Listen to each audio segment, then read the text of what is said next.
Friday night, everybody. Coming to you live from the funky basement in the house of Grease. This is jdsimo, your humble servant,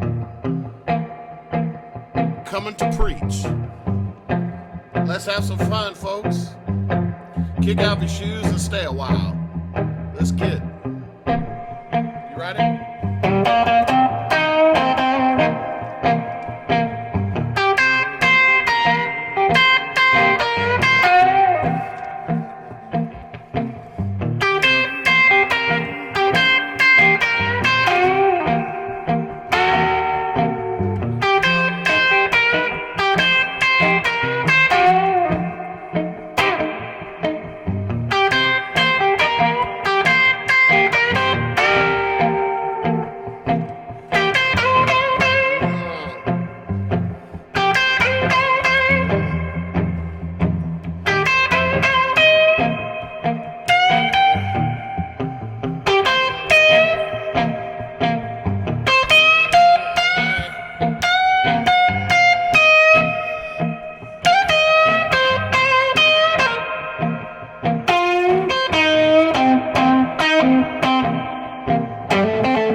How is everybody this fine Friday?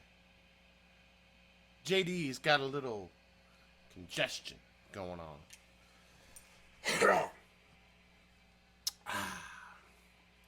So here's to you.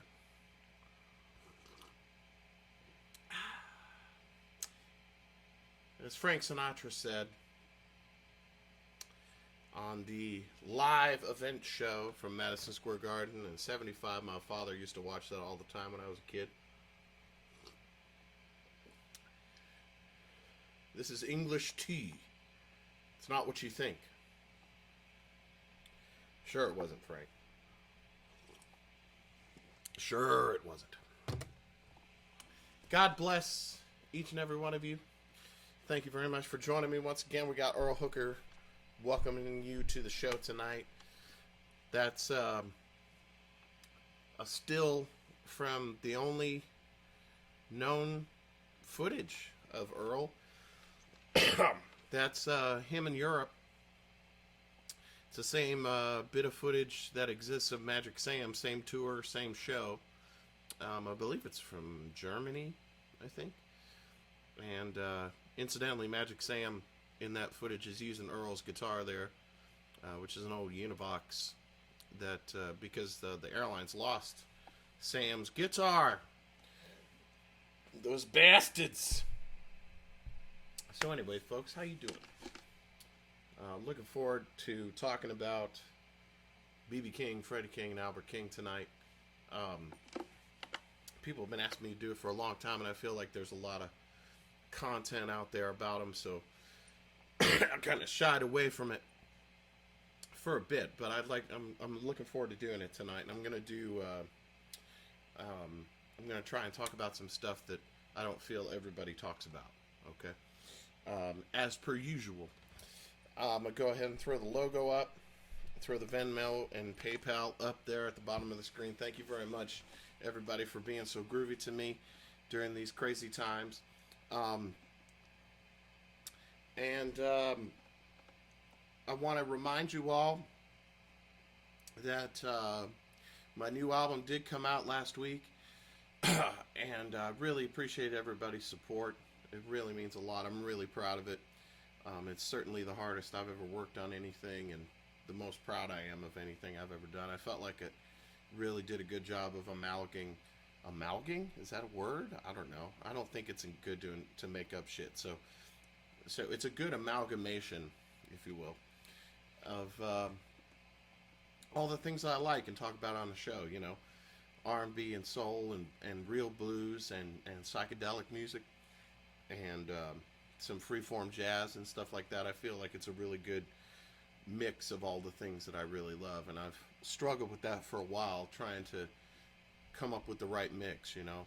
And Eddie Spears, who produced the record, really helped me with that. I've known Eddie for a long time, and some really great reviews and really good press that's come out, and I just really appreciate it. And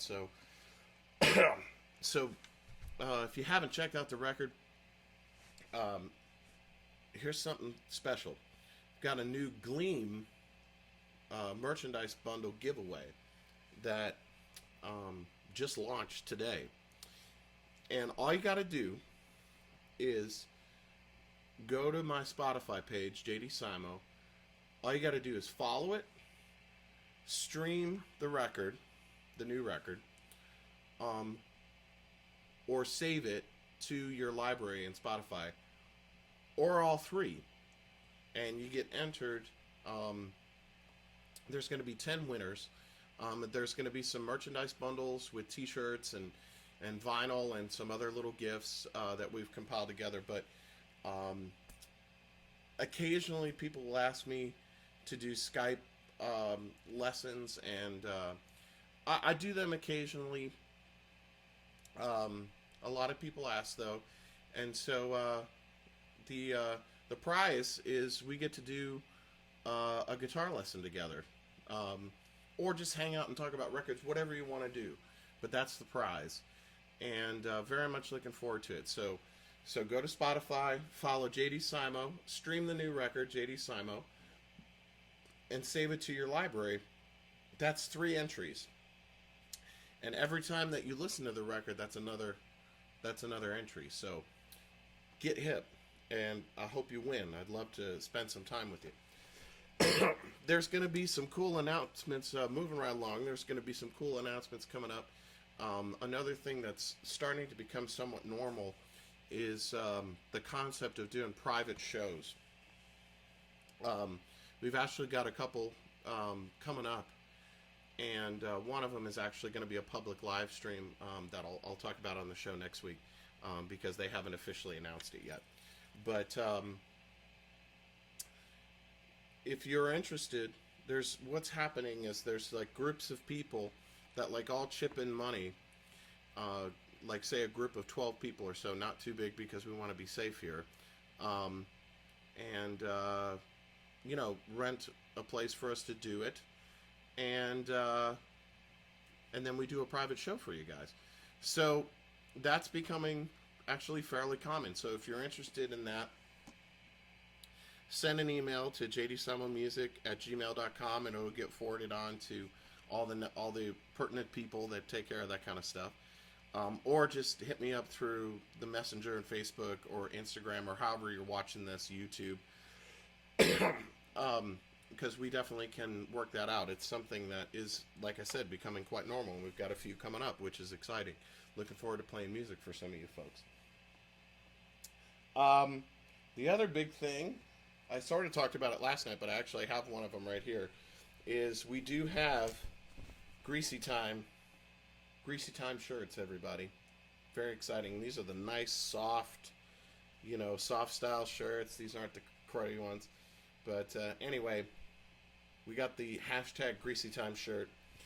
If you'd like one of these, again, either send me a private message and I'll make sure that you're taken care of, or you can go to the Bandcamp site, JD Simo Bandcamp. Just Google that and then this will come up, and you can buy them on there, as well as the regular logo JD Simo shirts, and you can pick up the new album, and there's a bunch of bundles on there and all that good stuff. Okay, so check all that out.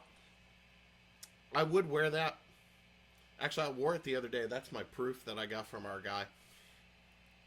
I'm not one of those guys who can wear his own merch. I tried it the other day. I felt weird the whole day. I'm sorry. I'm just not that guy. Can't wear my own merch. Can't do it. I like the shirt, and I think it's cool. And if it wasn't mine, I would wear it. You should wear it. I'm just not that guy, folks. I'll wear other people's merch all day long. So in any rate, let's get into the records of the week. I'm excited about these. My dear friend Patrick Sweeney has a new record. Actually, this is a new single from his new EP, Always Thinking of You. This is him with the Greyhounds, other good friends of mine. This is really great. It dropped today, and definitely check this out. I think it's, Patrick's been making records for quite some time, but I think this is the best stuff he's ever done. I'm absolutely loving it. So check that out. Me and Pat will be doing some more stuff coming up. Probably do another blues live stream here before too long. The Isley Brothers, Giving It Back. This is my favorite Isley Brothers record. This has got that awesome cover of Ohio and Machine Gun, and awesome cover of Stephen Stills' Love the One You're With, as well as a lot of other stuff. This is just them in sort of their second peak. They had their first peak with Twist and Shout and all of their early hits. These old arms of mine been broke 1,000 times. This old heart of mine. And then they sort of had their second, which started with It's Your Thing in 69, and this came out in 71. I just love this record. And I'm sure a lot of you have heard this out there, but I can't help myself. This is Howlin' Wolf's new album, otherwise known as Electric Wolf. This is the cadet chess companion to Electric Mud that I've talked about a bunch on the show. I actually think I prefer this album better. This is where Marshall Chess put a bunch of psychedelic freak-out musicians behind the Howlin' Wolf and made a psychedelic record, and I just love this record. And this features, Pete Cozy, same as Electric Mud. It's the same band, Pete Cozy, who later played guitar with Miles Davis. And a guy that I want to talk about for a minute, this guy right here played drums. Morris Jennings was his name. And he played on a lot of really cool records in Chicago in that era.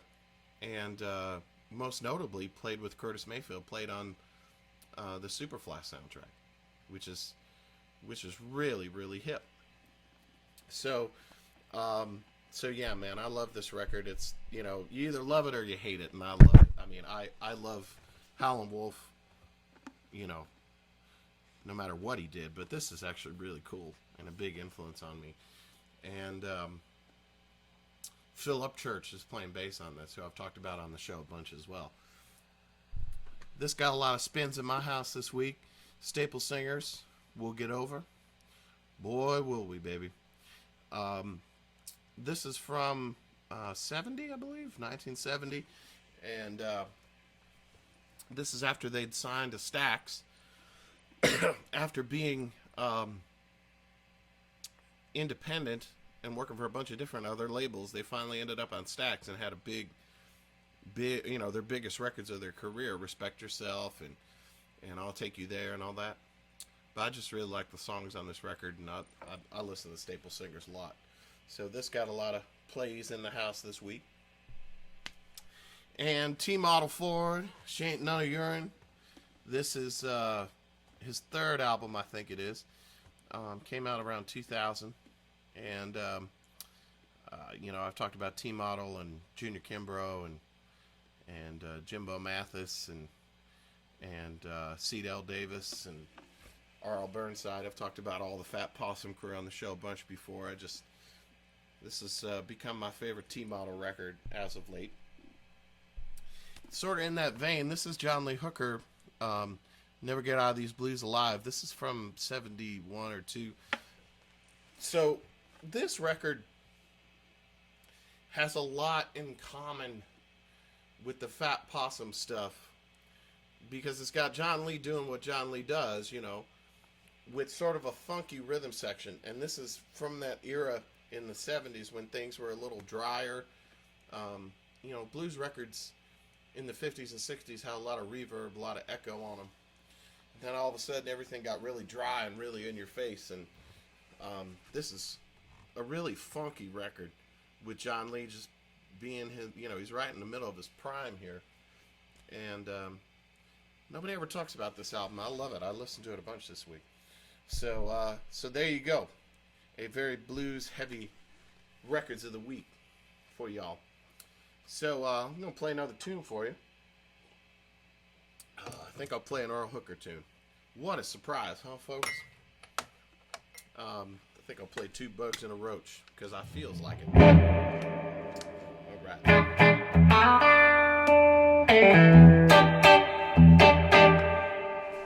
Yeah, buddy.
Just trying to kill this bugs and a roach I got.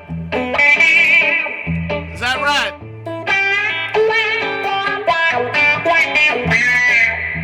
Yeah, but not.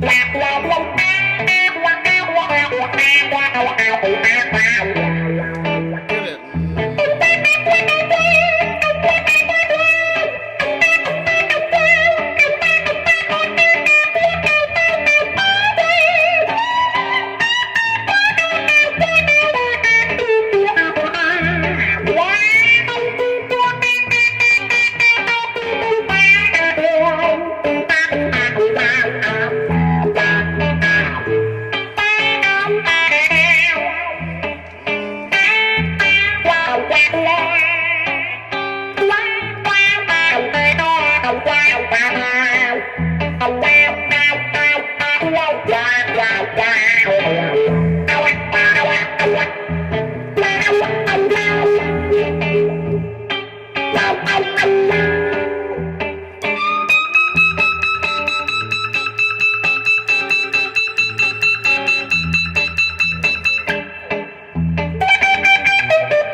2 bugs in a roach, baby.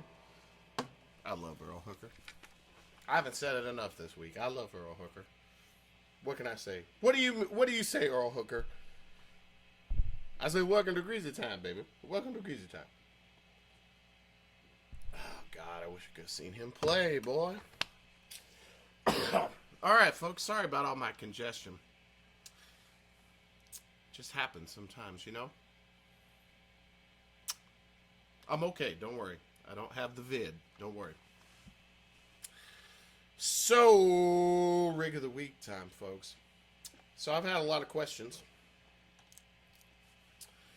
And when we did the blues live stream, which if you haven't checked out, it's on the YouTube channel. A lot of people have watched it, and I've got a lot of questions about it. Where me and Patrick Sweeney and Adam Bednark and Adam Abershoff got together in an undisclosed backyard, and we just played real blues. We just played old blues. We played Junior Kimbrough. We played, I can't remember, A.D. Taylor. We played a whole bunch of stuff.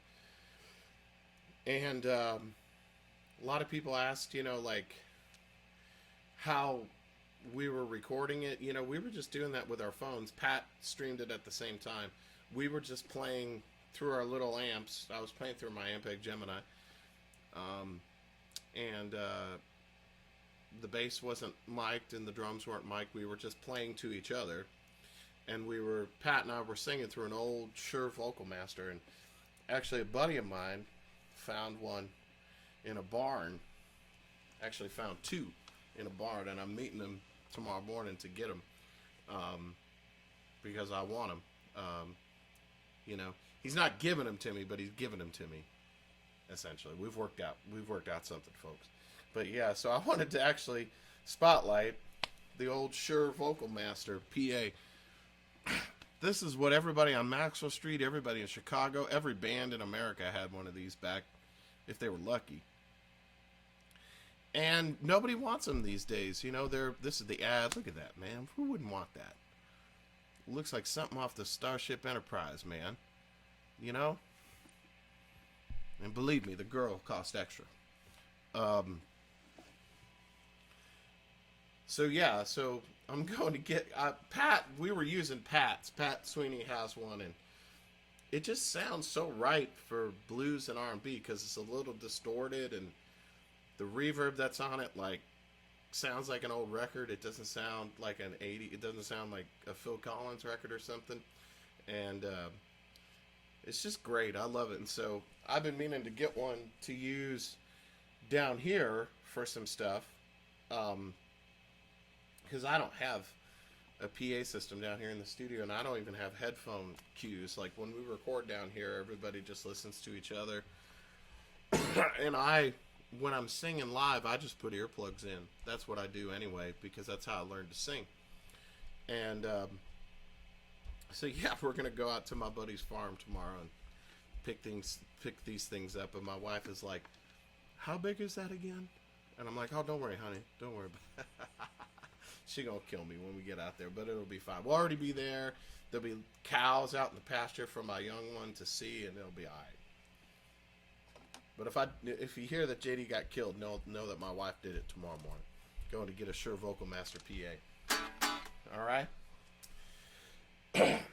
And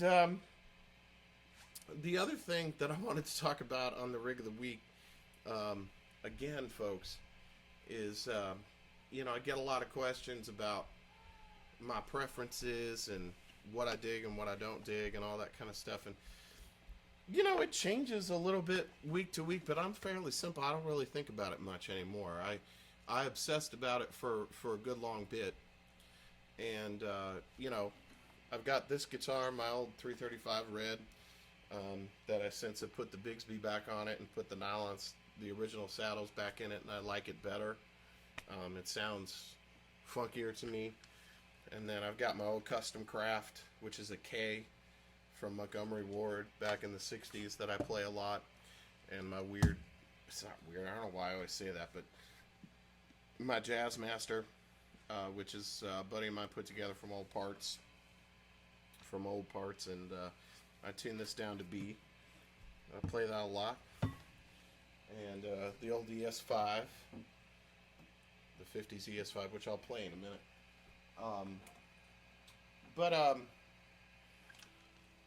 And I'm really into the Ampegs. I've got a Gemini 1 and a Gemini 2 back there, and it depends. One week I use one week I use the next. But, I think the big thing that I try and tell people all the time is just try different stuff and then forget about it. Like, find something that's pleasing to you, find something that's comfortable, and don't worry about it. Because I spent far too much time thinking about it.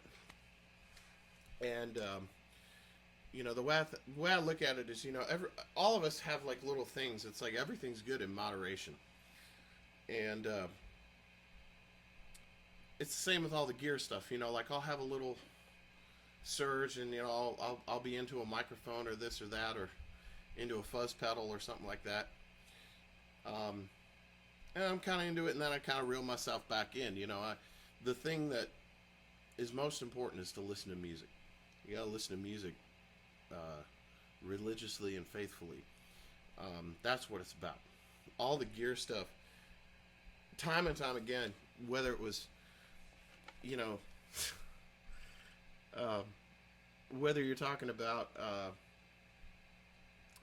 a blues guy or an R&B guy or even jazzers to a certain extent, and especially the guys in Funkadelic, Eddie Hazel, and other guys that were big heroes of mine.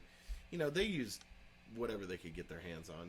They might get something because they like the color of it. Jimmy Vaughn has a great quote about, which I'm wearing a shirt tonight, but it's a great quote about, hey man, all our heroes went to the pawn shop and said, hey man, I'll take the red one. And there's a bit of truth to that. Everything in moderation, because at the end of the day, it's what you put in your tank that's going to come out the engine. You know what I mean? So hang tight and find something groovy and dig it.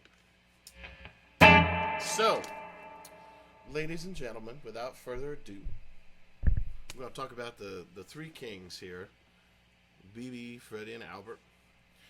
And before I go any further, don't forget Earl King.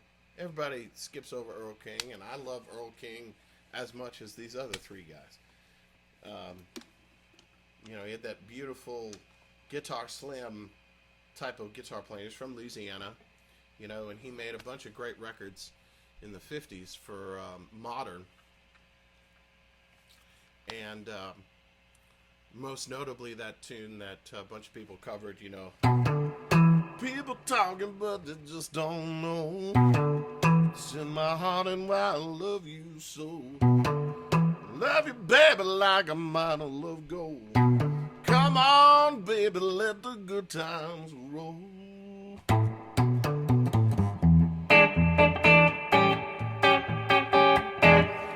Sorry, folks, I can't sing worth a shit tonight. My head feels like it's 2 feet above my body. But nonetheless, Earl King wrote "Come On," which Hendrix covered, and Stevie Ray covered it, I think, and a whole bunch of other people. Anson Funderburg covered it. I know that. They did a real good version. But he made a bunch of records later on in the late 60s and early 70s with the Meters backing him up and Alan Toussaint producing him and stuff. I mean, that's some of the funkiest shit ever. And he had this very, like, you know...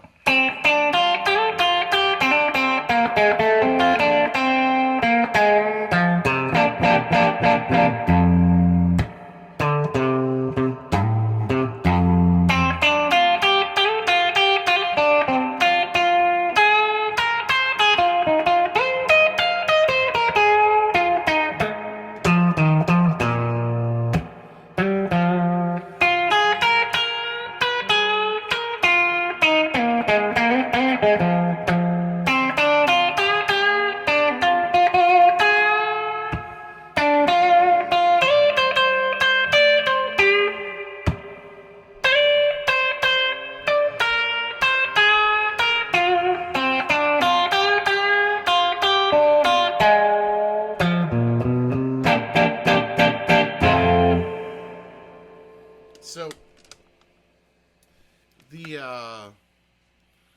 I love the way that Earl King played, and just such a groovy player. And I really, I don't like it that people forget about him. And it looks like we're having some technical difficulties. Hold on 1 second while JD checks and makes sure that everything is okay, because we can't have this in the House of Grease. All right, I think we're okay. See, I disrupted the powers that be in the world, in the universe. They want you to listen to Earl King too. Okay, you see what just happened? All right, fair enough. So listen to Earl King. Okay. All right. Moving on. So we'll start with the granddaddy of them all. We'll start with B.B. King. And incidentally, I posted this pic on Instagram the other day, and a whole bunch of people commented on it and stuff. This is notable because the guitar that's hanging around old B there that's the guitar that he used on Live at the Regal, and it's a 335, but it's got a mono baritone on it. If you notice, the inlays are dots. Okay, it's not 345 or 355 inlays. It's 335 with a baritone, and the baritone's right underneath his hand. It's a mono baritone in Sunburst. That's a rare guitar, folks. And you know, the most iconic album that BB ever made was made with that guitar. He only played it for a short period of time, and this is one of just a handful, maybe 4 or 5 photos I've ever seen of BB with it. And really, really cool. Really, really cool. Wonder what happened to that guitar. But nonetheless. So, you know, B, you know, obviously he was born, grew up around Indianola, Mississippi. And you know, there's all these documentaries. I'm not gonna get too crazy here with the biographical stuff, but I will say this: there's a story that comes to mind about the character of B.B. King. It's in one of the documentaries, I forget, and it's always stuck with me. And I read it in his book. I remember when I was a little kid, I was in grade school, you know, like 2nd grade, and his autobiography that came out in the 90s, I forget what it's called, but I got caught a bunch reading it in class, you know, like inside my book, you know, like straight up. And I got in real trouble because let's just say that book's dirty, man. BB is real graphic in that book of with stuff he liked to do. Okay. Oh shoot, we done froze up again. Hold on a second, folks. It's gonna be all right. We're gonna be okay. See, now I'm ticking the gods off again.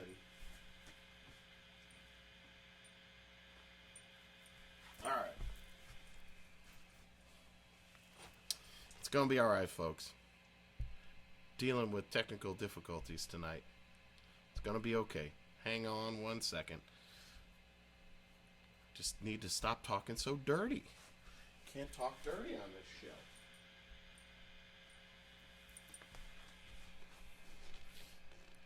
Hold on one second, folks. I'll be back. Trying to work out a problem with why we're having storms here, so that's probably complicating measures.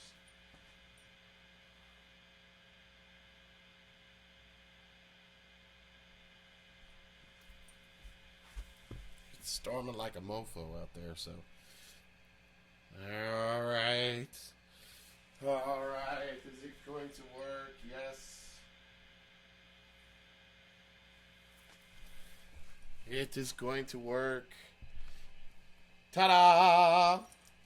There you go, folks. Coming back in. I'm going to zoom in a little bit. Ooh, ooh. Not that much. Not that much. Not that much. Come back out. All right. Come on. I need to let go. All right. Sorry about that, folks. I'm my own crew. So, so BB, so I got in super trouble with that book because what I happened to be reading was a relatively descriptive passage about something BB was doing to a nice young girl, and I'm pretty sure I got whooped for that. I'll never forget that. I remember, like, anyway. I can't talk about it on the show, but yeah, I remember it very well.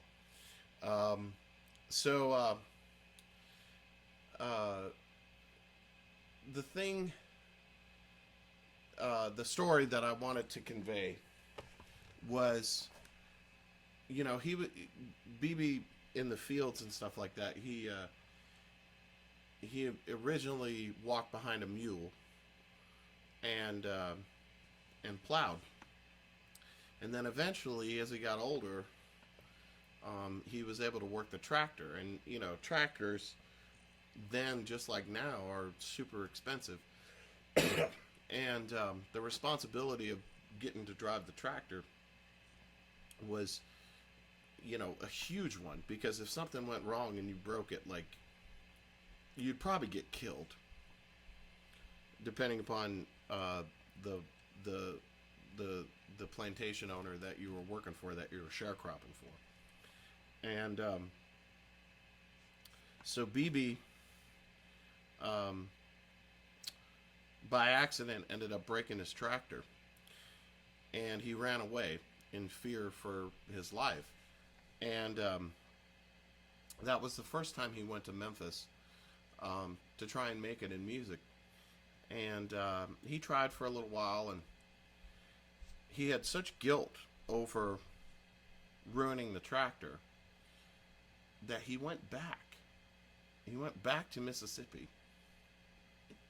and went back to the owner of the plantation and turned himself in and said that he wanted to work it off and that he felt terrible.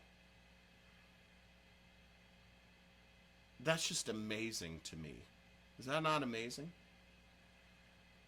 And thankfully, the plantation owner was a good man and allowed him to do so and didn't kill him and didn't whoop him or maim him or any number of horrible things that happened to those people in that era and before and after.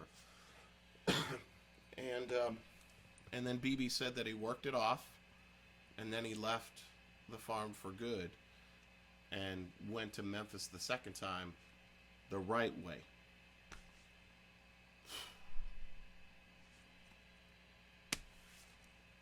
That says everything you got to know right there about honor and respect and just wow. So BB, I've talked before on the show, but I mean, BB came along at a time where you had T-Bone Walker, who was making a name for himself and doing well. The very early beginnings of Lightning Hopkins. You had a bunch of regional people. You had, people like Guitar Slim and in Louisiana. You had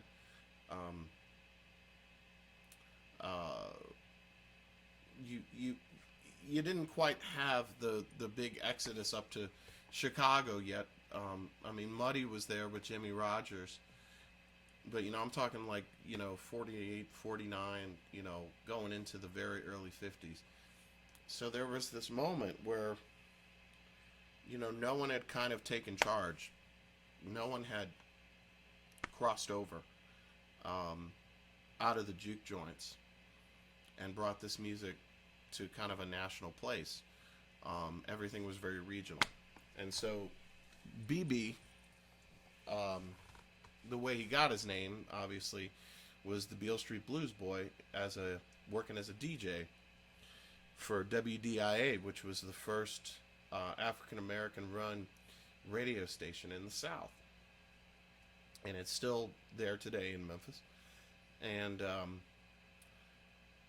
BB, obviously from a very early age, understood how to better himself, how to kind of take one step at a time.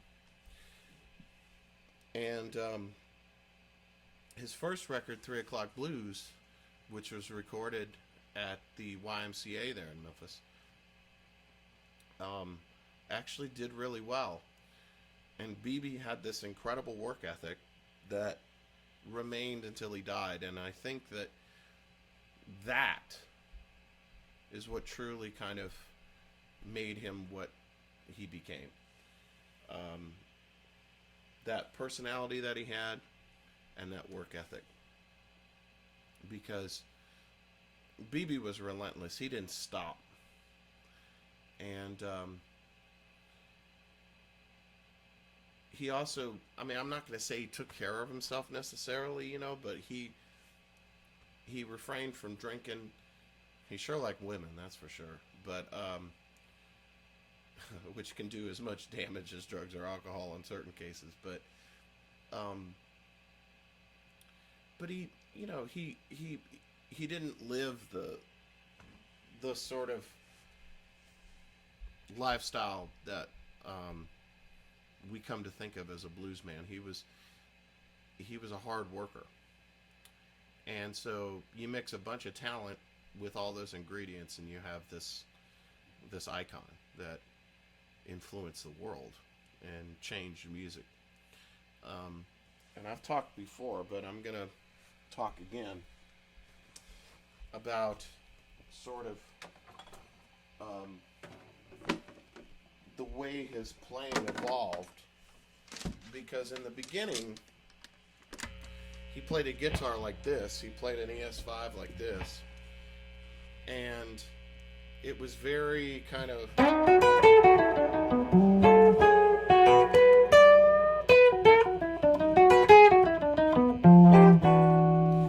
very single note style, in the style of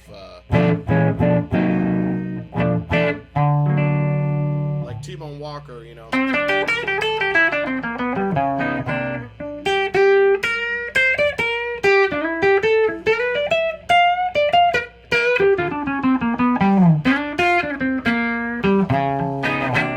So that's kind of T-Bone Walker style. So BB comes along and,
aggressive than T-Bone Walker, but it's that same kind of no vibrato, real skanky kind of style. And for more of the upbeat numbers, you know, like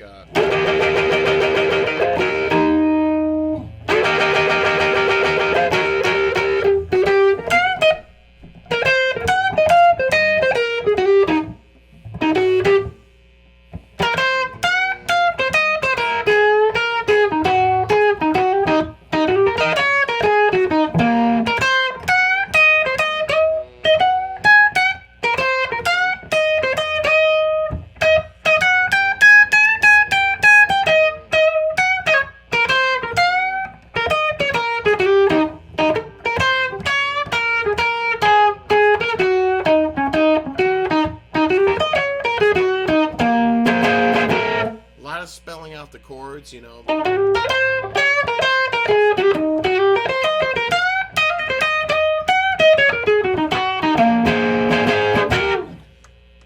So that sort of defines his style, you know, well into the 60s, you know, well into the early 60s.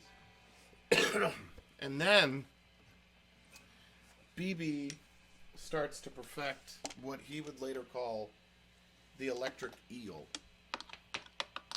which he says was his way of trying to mimic Book of White slide, or mimic a slide player. So like a slide player has vibrato, you know.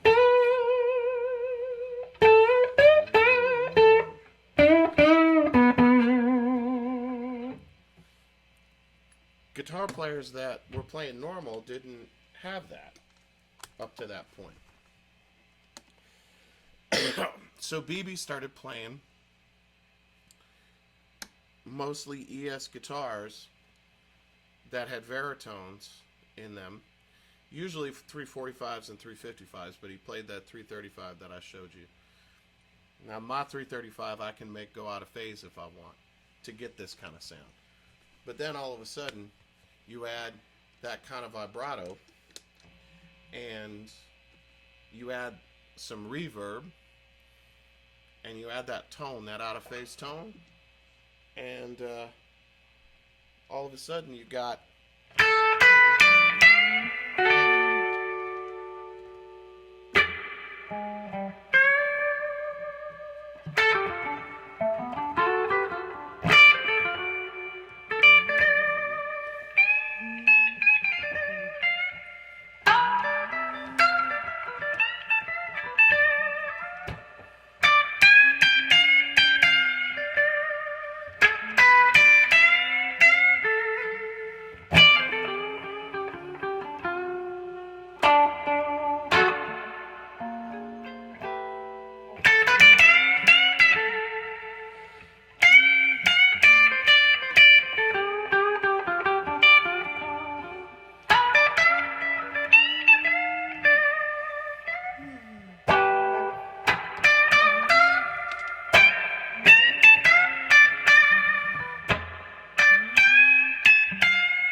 so you get that. And for like an up-tempo kind of number, like, you know,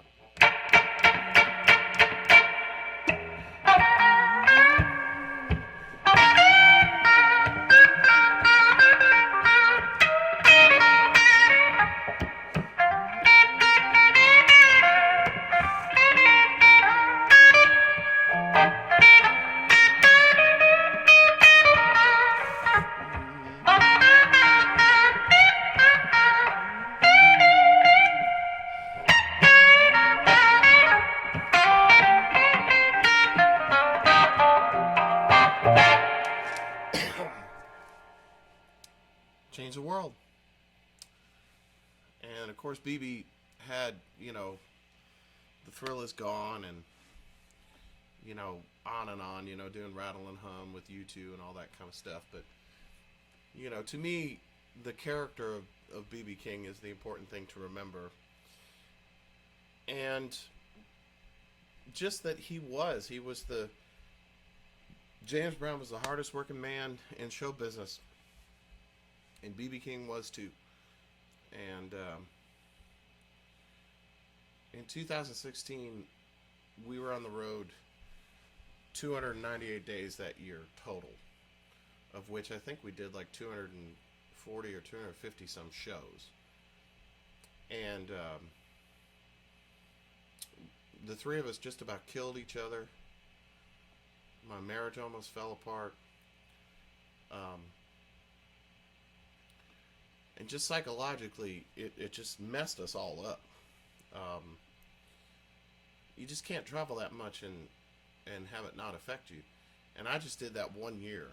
BB did, no joke, folks, did, 300 and some nights a year, for decades, for at least into the 90s, I think. That just messes with your head, and I'm grateful I got to spend a little time with him. I'm grateful I got to see him play. I wish I could have seen him in his prime. If I had my way, I wish I could go back to like when he was the lounge act in Las Vegas at Caesar's Palace or something and see him play for hours and hours at, in 1971. I wish I could, but luckily there's some really good footage. And I'm not going to recommend a BB King album necessarily. I've talked about a bunch on the show, My Kind of Blues, and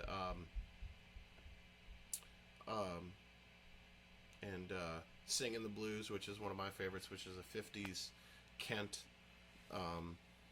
release. But what I will tell you is what I said on the Instagram post I did. The Ralph Gleason footage. Ralph Gleason was a jazz critic in the 50s and 60s, and he had a short-lived television show, and he had BB on in 1968.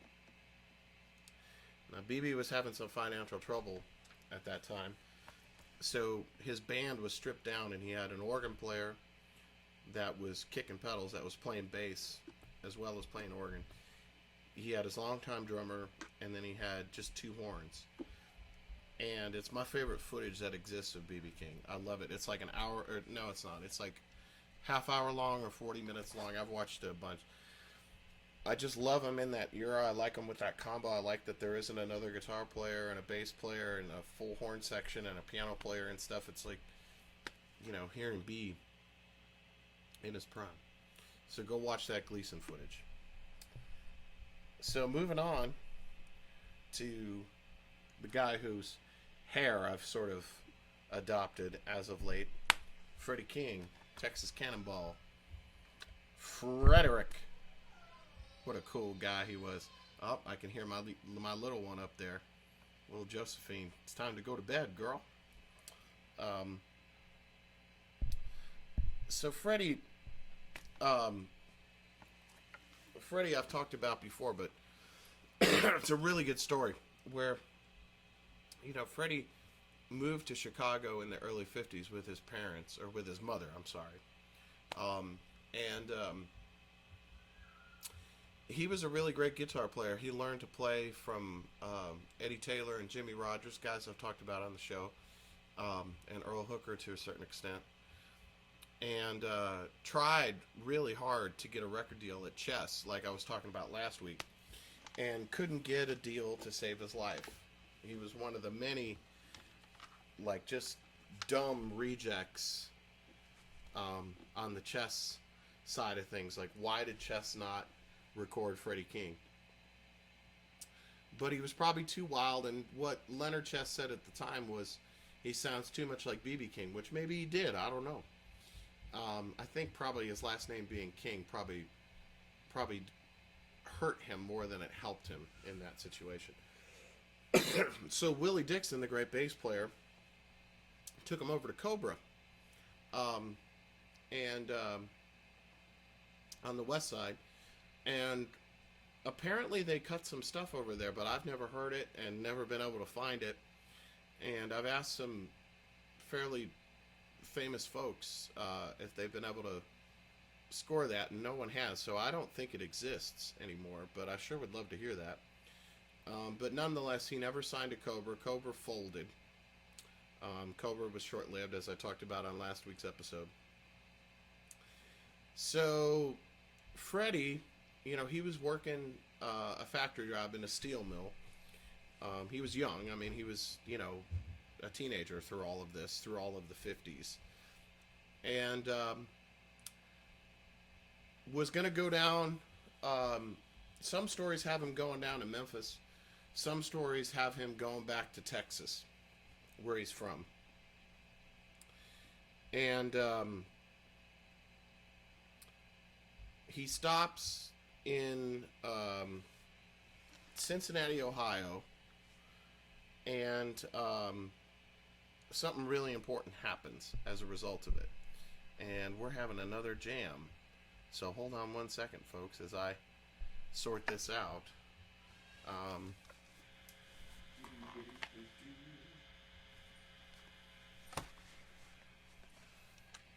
Sorry, folks, for all the technical difficulties tonight. I'm trying to keep things moving along without losing the broadcast, but you know, sometimes things happen, baby.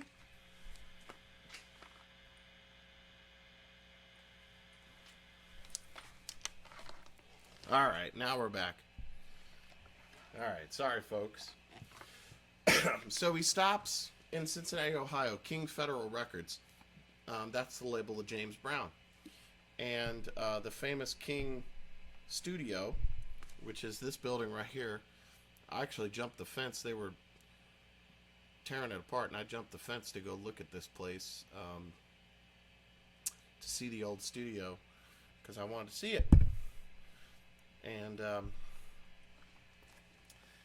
he stops there to be a sideman. I'm assuming because he knew somebody in the house band or something to that extent. And there was a great singer named Smokey Smothers was his name. And they needed a guitar player, and so Freddie played guitar on it. And he played very Eddie Taylor-like, you know.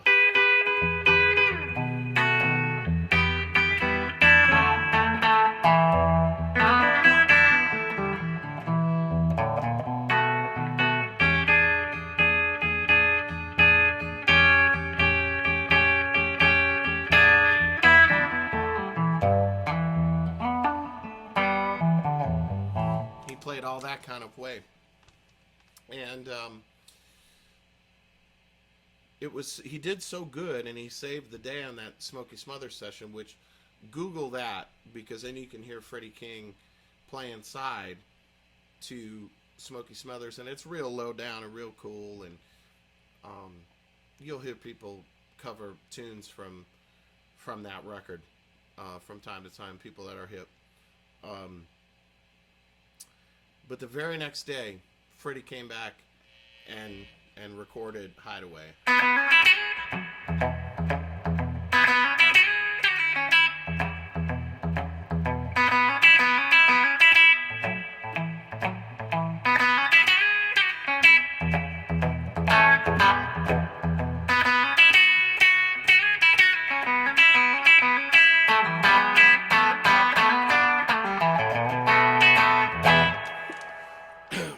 He recorded that the next day, which ended up being a huge hit on the R&B charts.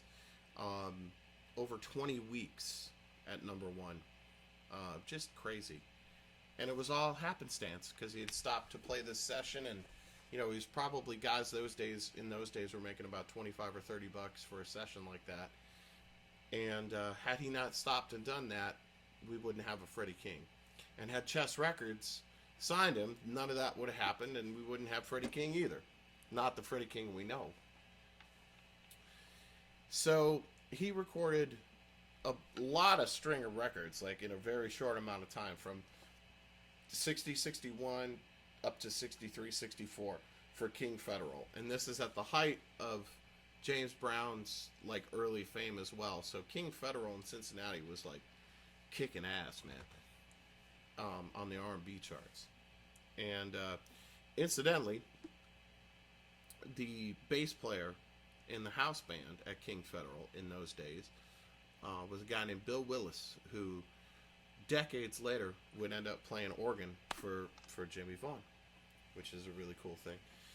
And just a handful of years later, in the late 60s, 68, that's when a young Bootsy Collins and his older brother Catfish Collins ended up being in the house band at King Federal. When they were little kids, they used to hang out at King Federal and peek in the windows and sit there with a soda pop and want to watch the sessions and all that. And obviously they grew up, and because of their connection to King Federal, that's how Catfish and Bootsy got recommended to join James Brown's band when James's other original band quit on the road. They knew that those guys knew the material, and gave their information to Bobby Bird. So there's another little tidbit for you. King Federal, hip place. Cincinnati, Ohio. Ohio's got soul. And, Freddie was more aggressive than BB. Again, played a ES guitar, mostly played a 345 and a 355 too. For a while, these guys plays, like 335s have become like the iconic, more expensive version. But all these guys played 345s and 355s. They didn't play 335s, And Clapton only played one for a minute, like the last show of Cream and, during Blind Faith. He didn't even play his that long, It just goes to show what photos and stuff does to how things are valued, So anyway, the point I was trying to make there is most of Freddie's stuff is out of phase as well because of the baritone. Now, he played a gold top early on, which I think was also out of phase as well, because it's another big part of his sound. But unlike BB, who at a certain point liked a lot of reverb, Freddie was brighter and was drier, didn't have a lot of reverb. So I'm actually going to turn my wah-wah on here to kind of give it a little bit more slice like I like to do, but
So, if you notice, a lot of the Freddie type is sort of more like the early BB style. Not the big and it's stingy and it's more aggressive. You know, that's the big thing. And on all the instrumentals that he would do, you know.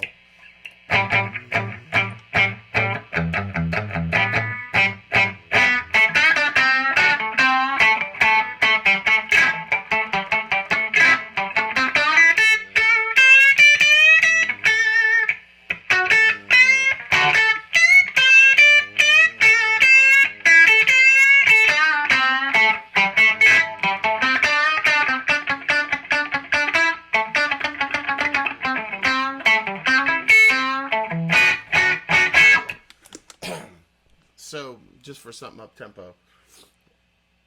So, very percussive, sharp, um, not as fluid, not as graceful. It's more aggressive.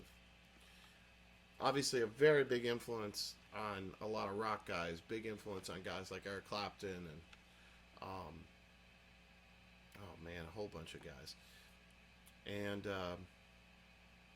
incidentally, Freddie King and B.B. King, and Albert King to a certain extent, but especially Freddie King and B.B. King, if they never played a note of guitar and just sang, they would have been fine. Most amazing singers ever. Just absolutely incredible. We always talk about their guitar playing, but man, what about the singing? Now, of course, I sound like a frog tonight because I got, as Don Kelly used to say, I got the sinus. But nonetheless. So Freddie had this, you know, big, prolific portion of his career up to about 64. Then it all sort of levels off, and he becomes, you know, a frequent visitor of the Chitlin circuit, working little clubs everywhere. And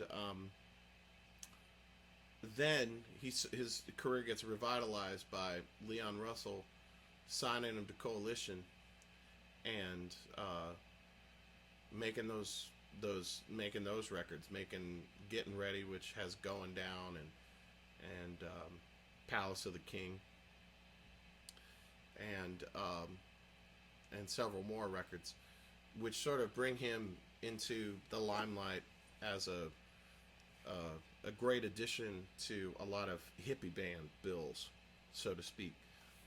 And a lot of rock shows add him as a special guest. So he got to experience a bit of that before his untimely death in 76, I think it was. And Freddie, he didn't eat right, and he drank Bloody Marys constantly, and didn't take care of himself. And I don't know if I'm going to tell this story or not, but I think I am. So I won't tell you who told me this story. But a hero of mine, when he met Freddie King, Freddie was due to be on stage at this club, and the club owner was getting irritated. And Freddie always drove himself. The band went separate, and Freddie had a big Cadillac that would fit his amp and his suitcase and his guitar. And I'm sure he had many cars, but in any rate, this hero friend of mine walked out the back door because it was all really getting tense, so to speak, because Freddie was supposed to be on stage. He walked out the back door, and Freddie was leaned over the driver side of the vehicle, and the window was down on the driver's side, and let's just say Freddie was receiving a gift from a fan. Freddie looked my friend in the eye while this is happening, and said, "I'll be right there."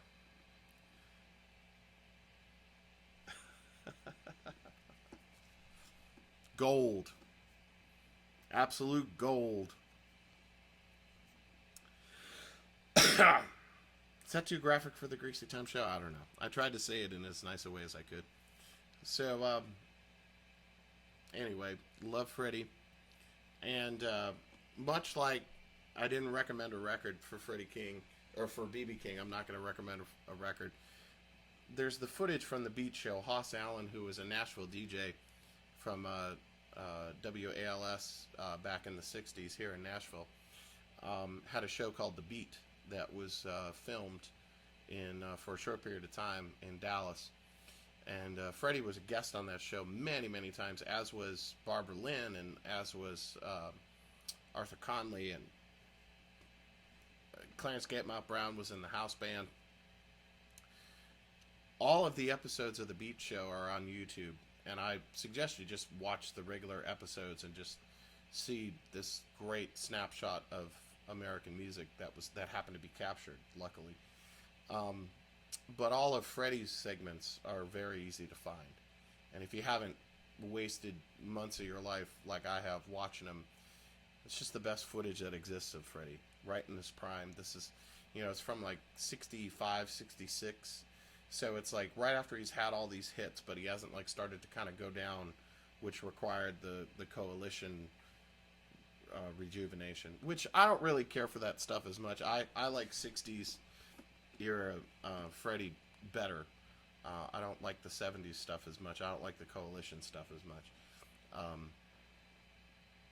Freddie's playing changed a little bit, and I don't like it as much. It's more frantic, and it's definitely more trying to, I think, probably trying to fit in with rock and roll of the time, and it's cooler to me. It's hipper, the stuff he did in the 60s, because it's so tasteful and funky. And anyway, so Freddie King. So we'll round everything out with the monster, Albert King.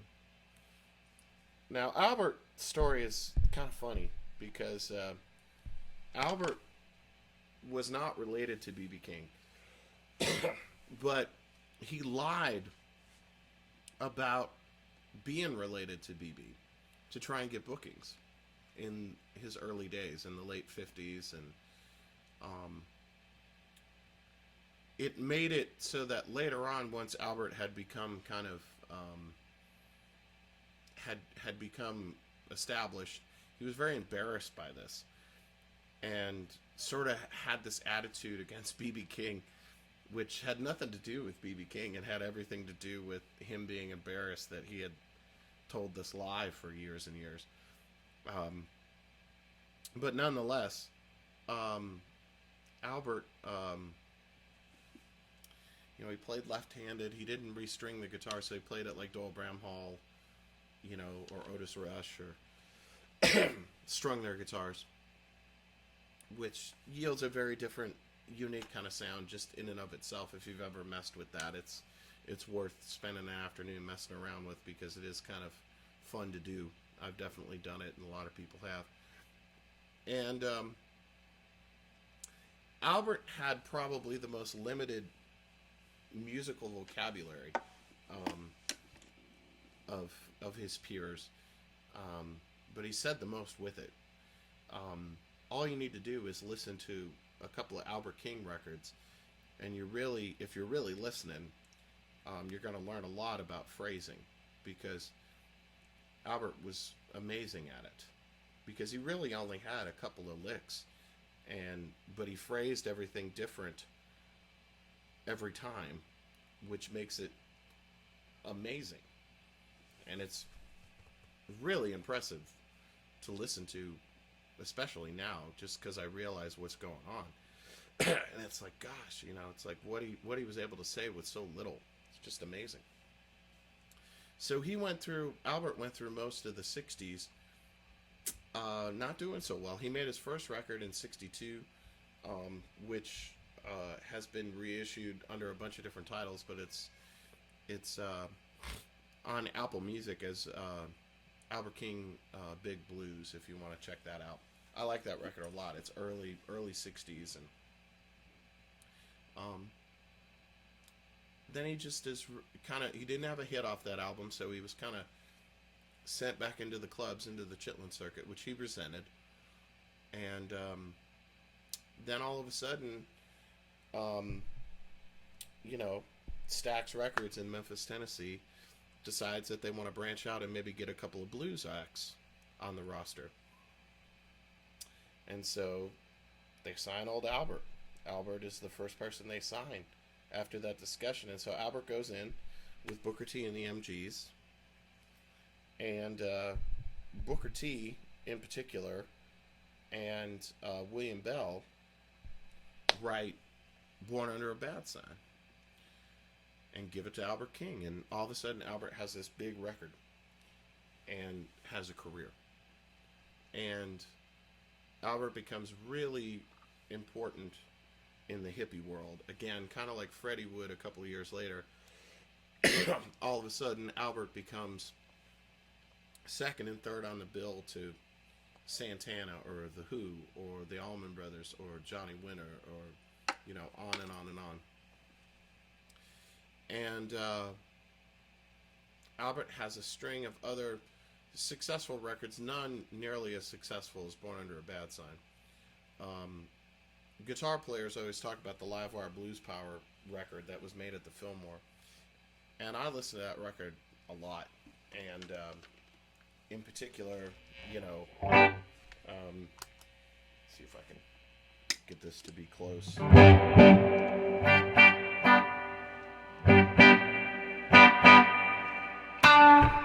Nope.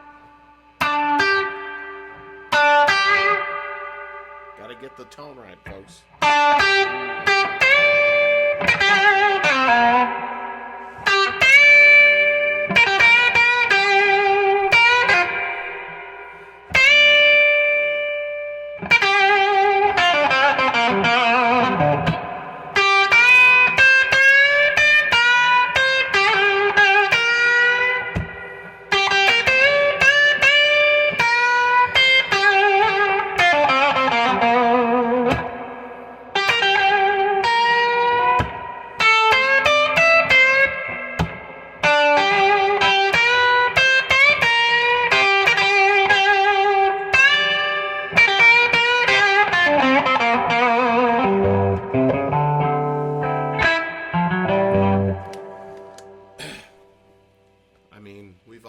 To Blues Power a million times, and playing with your fingers. And again, his V was probably out of phase too, because a lot of his stuff sounds out of phase to me. And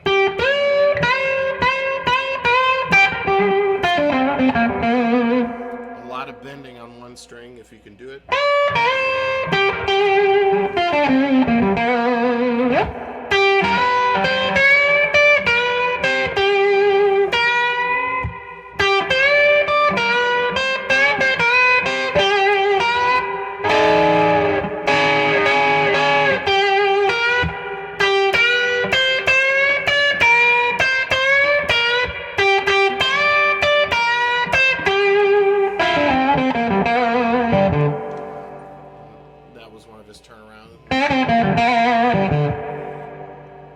My favorite is when he goes to the 5, you know.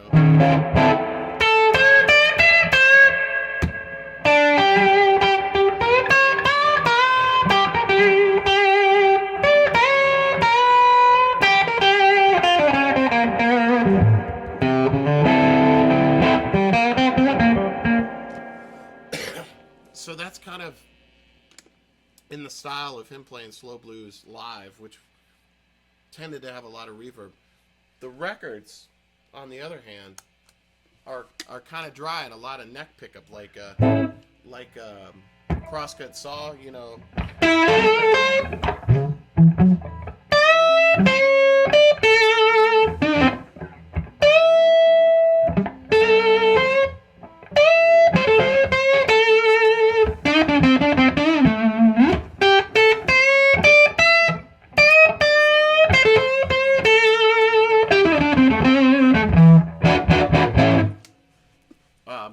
So, I mean, really a big part of it is just using the meat of your finger. Because that's really the only way that you can get that sound. So, Albert, you know, he enjoyed a fair amount of decent success right up until he died in the early '90s. You know, he's one of those guys like you know, similar to BB King, that you know, struggled for a good portion in the beginning and then was able to have some substantial success that kind of carried him. And I think, you know, the biggest kind of contribution that Albert made was, you know, he was probably the biggest influence on Stevie Ray Vaughan other than Jimi Hendrix. I think that's pretty safe to say. And we all know how influential that was. And, you know, Albert was a tough guy. My dear friend Art told me a funny story about going back to meet Albert at the Lone Star Cafe in New York City, and he went back.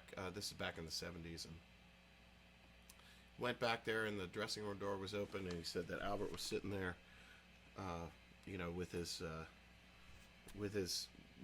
handkerchief, you know, wiping the sweat from his forehead. And Art was walking down the hall and caught his eye and was like, "Albert, you were great. You know, Albert, you were awesome. Love to shake your hand and all that, you know." And Albert looks at him and goes, "What the fuck do you want?" Play or don't play, man. Albert was a hard man. He didn't take no shit from anyone. Not even people that were being nice to him. But that's the thing about a lot of these guys. These guys had very different lives than I'm assuming a lot of us can spout, you know. And you know, Albert's one of those guys, you know, sort of like Chuck Berry or Sam Myers, who worked with Anson Funderburg, you know, who were a little crustier than some of them, you know. And then you got BB King, who's like never met a stranger, was like as kind as a person could ever be to anyone. We're all just different people. Take what you like and leave the rest, as they say. So, in keeping with the Albert King, with what I've said about YouTube's, there's the footage of him at the Fillmore in New York, Fillmore East. There's a video of him playing Blues Power, and there's a video of him playing Oh Pretty Woman.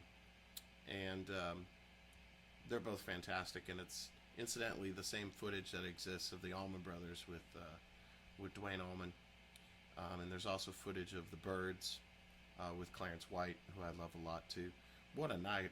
I mean, what a night of music. The Allman Brothers, the Byrds with Clarence White, and Albert King.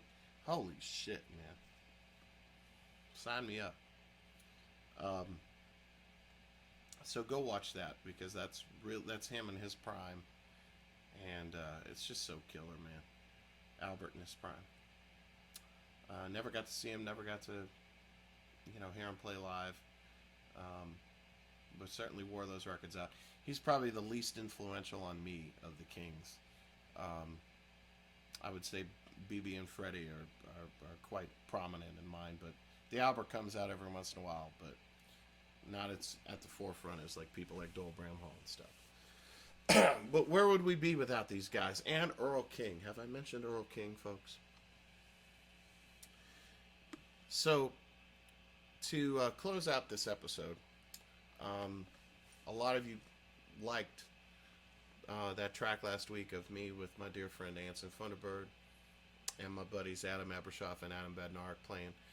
So I dug another thing out from that session and put together a funny little video of old television show clips that I used to watch on WGN in Chicago when I was a little kid.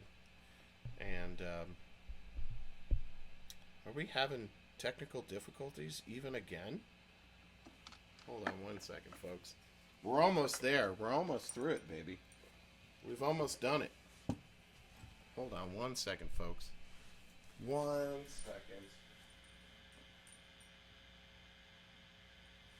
second. It's gonna be alright. It's gonna be alright. I've gone through this a couple of times. It's going to be okay, folks. Third time's a charm.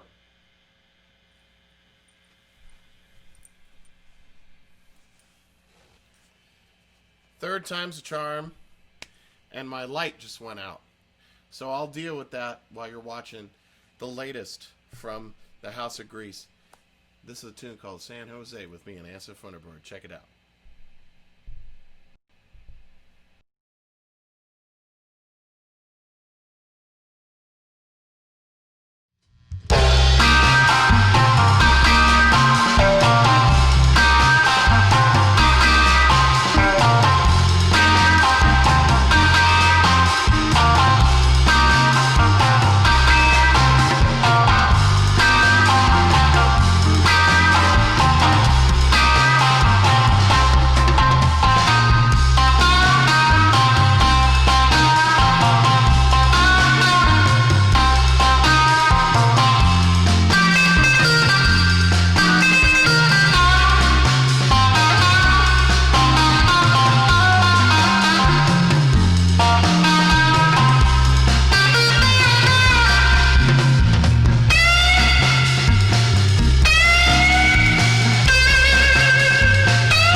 Hey everybody, welcome back.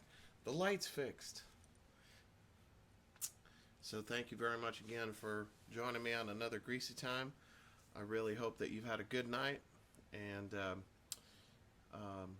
if you would be so kind as to throw some in the PayPal or Venmo there for old JD, I sure would appreciate it. And remember to go to the Bandcamp site for all the bundles and the new record, and remember to enter by going to Spotify and following JD Simo, listening to the new record, streaming the new record, and saving it to your library. That'll enter you to win a guitar lesson with me. And also, there's a bunch of other prizes as well, and there'll be 10 winners. So don't forget to do that. Guys, I really appreciate you from the bottom of my heart, and I hope you've enjoyed yourself. And again, I apologize for being a little under the weather. Got the sinus. Got some sinus stuff going on here. And hopefully I'll be in my chipper self next week. So, take care of yourselves. Be safe. Have a wonderful weekend. Listen to some good records. And always, keep it greasy. JD Simo out.